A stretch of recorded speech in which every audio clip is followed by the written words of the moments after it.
Hey guys, and welcome to another episode. Today I am sitting down with one of my favorite people in the space, and it's somebody who I've known for, I guess, like quite a while in crypto time. Hey, Fuzzy. And man, I'm just happy to sit down with you today. Today we're going to be talking about one of Fuzzy's new projects, which is called Stakemine. And I love the project. I love the idea. But without giving too much away, Fuzzy, why don't you tell us, like, what exactly is Stakemine and where did this idea actually come from?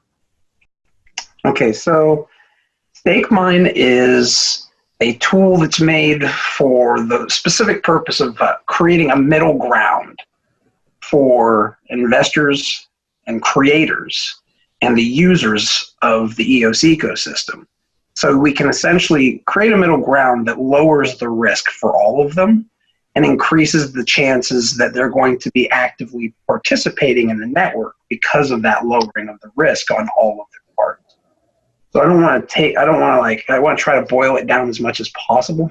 Obviously, there's a lot more to it than that. Of course. But the goal overall for Stakemine is to let people leverage their bandwidth to get into different dApps. And that will lower the risk.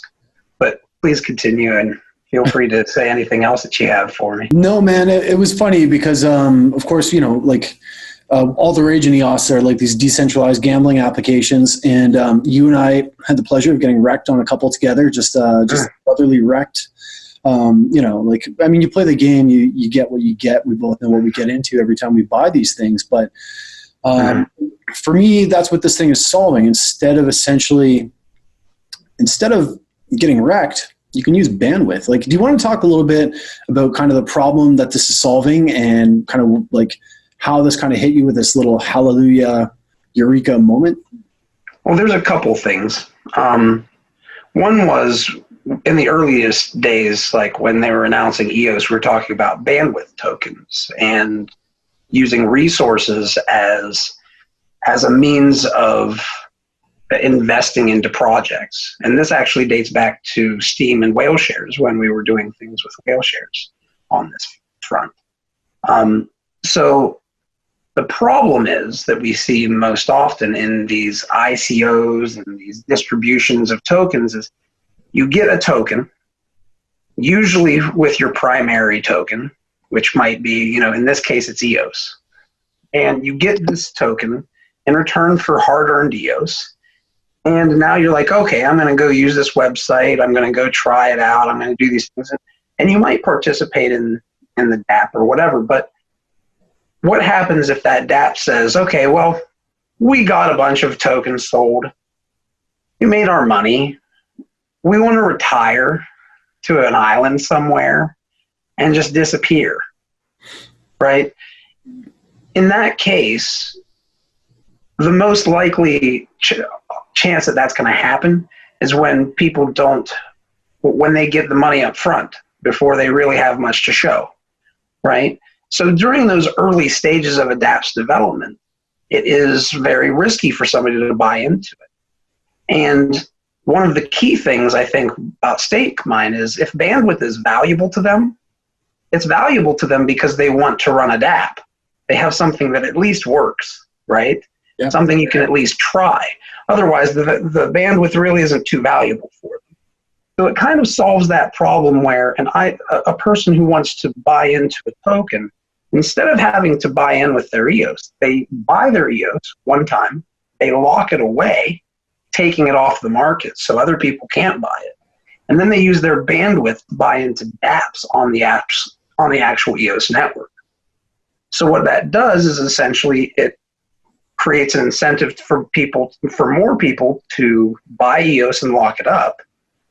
And what does that do? That hypothetically would take a bunch of tokens off the market and increase demand at the same time, which gives us a favorable supply demand curve, right?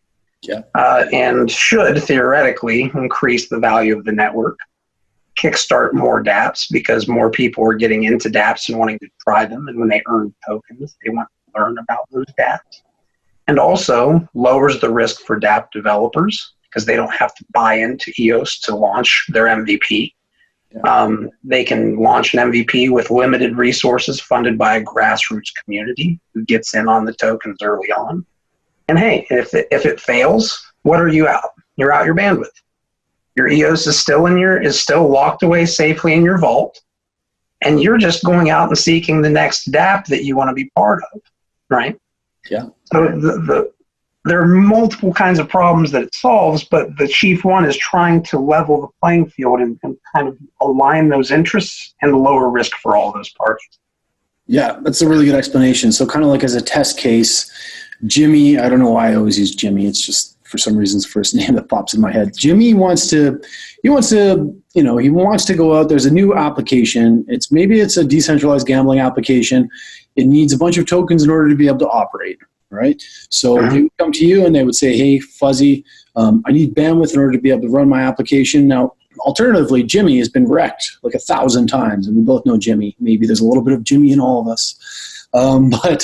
But Jimmy wants to be able to get some of these gambling tokens, and now instead of having to spend EOS, he just has to allocate his bandwidth. So the application wins. Jimmy's getting tokens just for giving out his bandwidth. The application goes sideways. Then I mean, really, like, what did Jimmy lose? As you're kind of saying, nothing. And I think that's super cool. What kind of stage are you at right now? We are in the alpha stage of it. Like the contract is working. It's working on the Kylin network, nice. KYLIN, and that's an EOS testnet.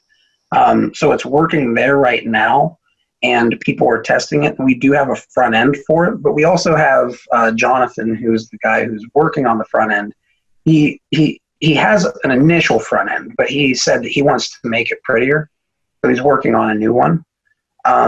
But we do have something up and running as far as on the Kylin testnet right now. And we urge people to get into the alpha, help us find bugs and such. And we're writing the white paper, and we're getting all that stuff about ready to release as well. Yeah, so we're getting close to where we need to be on it. It's just, you always want to add more as you're doing things.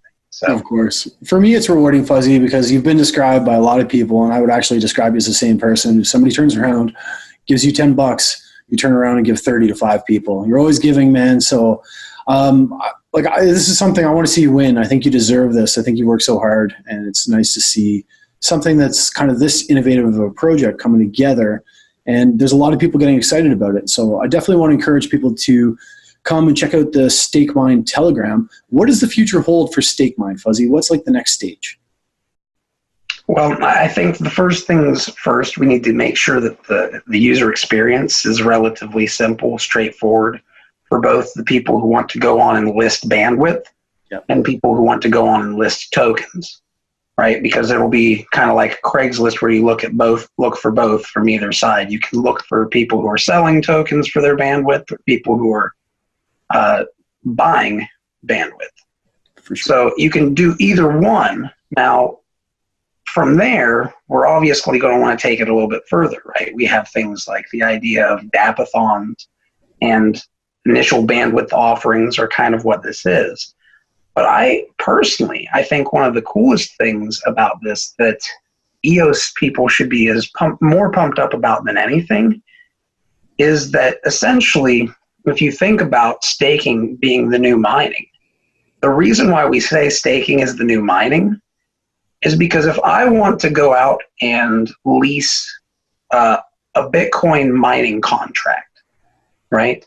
There's a big industry that leases Bitcoin mining contracts. And what that essentially is if I'm a person who operates a bunch of ASICs that are mining, I want to sometimes lease those out to other people to kind of offset some of my risk, right? To kind of increase some profits that are always going to come in my cash flows and lower my overall risk. But what they're doing is they're offloading that risk on to other people who may benefit from it, but they also may not, because Bitcoin, when you do that, you're paying a certain amount of money or Bitcoin for the rights to mine and hoping that you're going to get enough Bitcoin out of it during that time that it's worth it, right? Now, that's a one-time thing. Once you've done that, if you don't get all of the Bitcoin back that you put in, well, you lost it. Or you can risk it again and try to hopefully get back to where you were, and you might.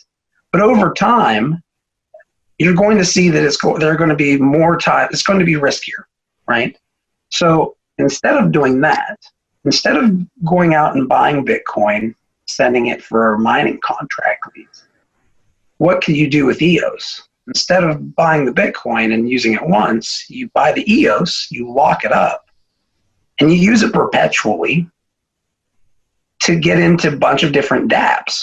And once you get into these dApps, what's the likelihood? You're going to probably want to know a lot about those dApps because you hold tokens in them. And because you did put something that you do, that is a limited resource for you, even though it's perpetual. So you have the incentive to even become kind of a guru on these different dApps that you participate in these investments with, right? And you're doing it, again, at a zero cost basis for yourself. All you're doing is you're quite literally just putting your bandwidth in and getting dApp tokens in return. And if it goes up significantly, it's an exponential return. If it goes to zero, well, you still have your EOS. I love it. It's a win-win, man. Mm-hmm.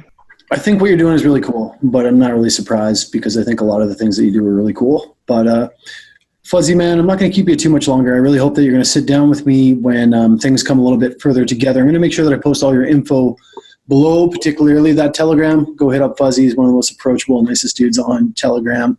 Where else can people find out more if they want to get involved, or maybe they want to consider leasing their bandwidth, or maybe an application wants to come talk to you about being involved in the alpha? I would definitely say go to the Telegram. That's where we're going to be doing all the community stuff, all the talking. I want to talk in the open with dApps when they come. Obviously, they can PM me. I'm at Official Fuzzy on there.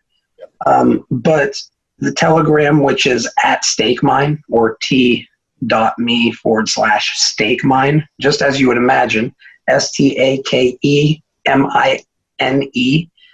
And when you go there, just say hi to everybody. Feel free to read the pinned message. If you need to understand more, feel free to ask questions. And make sure that you get a testnet account if you want to try out the process early and give us some input as we're in the formative stages. I love it, man. Stakemine. Staking is the new mining. Fuzzy, man, I love you. Love what you do, bro. And I can't wait to talk to you again sometime soon. Thank you. See you, buddy.